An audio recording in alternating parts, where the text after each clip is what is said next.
Assalamualaikum warahmatullahi wabarakatuh. Halo anak hebat.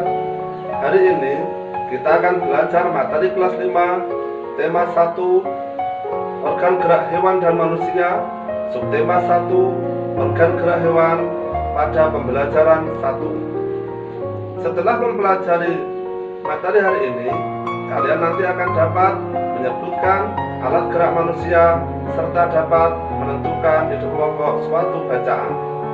Namun, sebelum kita pelajari materi ini lebih lanjut, silahkan kalian saksikan tayangan video berikut ini.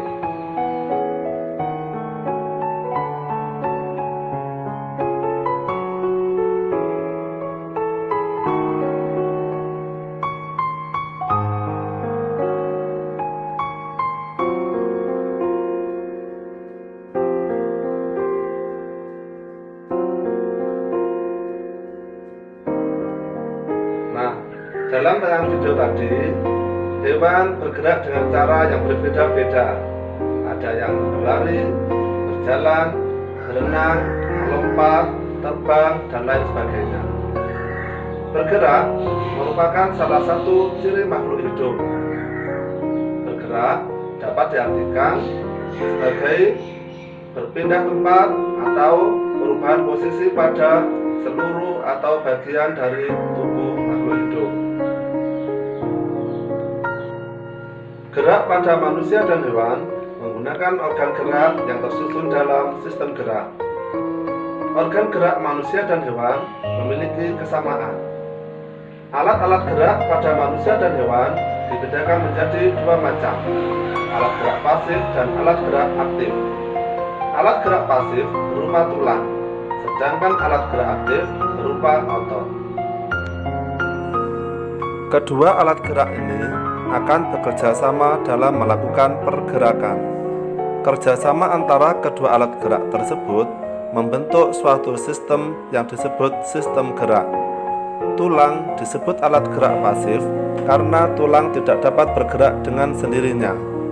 Tanpa adanya alat gerak aktif yang mempengaruhi tulang, maka tulang-tulang pada manusia dan hewan akan diam dan tidak dapat membentuk alat pergerakan yang sesungguhnya.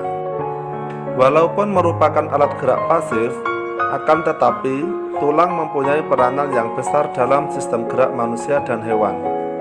Otot disebut alat gerak aktif karena otot memiliki suatu senyawa kimia yang membuatnya dapat bergerak.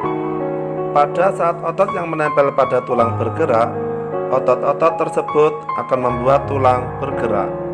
Selanjutnya, kita akan belajar tentang ide pokok. Ide pokok adalah ide atau gagasan yang menjadi pokok pengembangan suatu paragraf. Sebuah ide pokok letaknya pada kalimat utama. Kalimat utama yang memuat ide pokok ini bisa berada di awal paragraf, di tengah paragraf, atau di akhir paragraf. Selanjutnya, perhatikan contoh paragraf berikut ini. Kemudian, tentukan ide pokok dan kalimat pengembang dari paragraf tersebut. Ide pokok pada paragraf tersebut terletak pada kalimat pertama, yaitu salah satu ciri dari makhluk hidup adalah bergerak.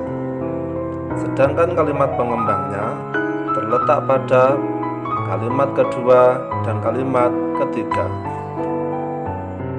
Sekarang saatnya kalian berlatih.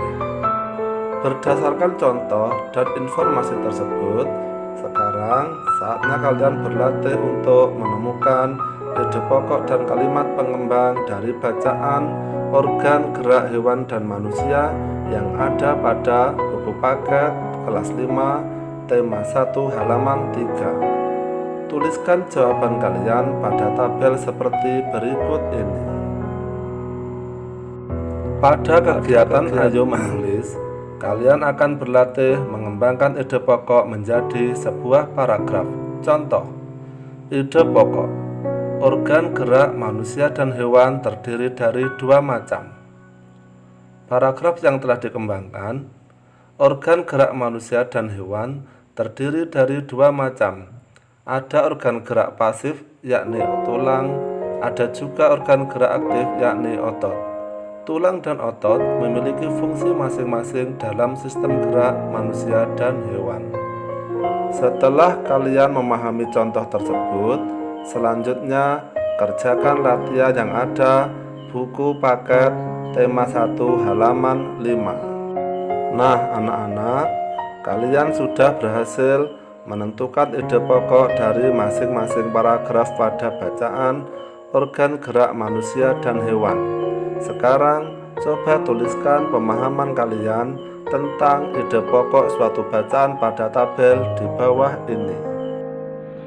Nah anak-anak, demikianlah materi pada tema 1, subtema 1, pembelajaran 1. Tentu kalian sudah memahami tentang organ gerak manusia dan hewan, serta kalian sudah dapat menentukan ide pokok suatu bacaan.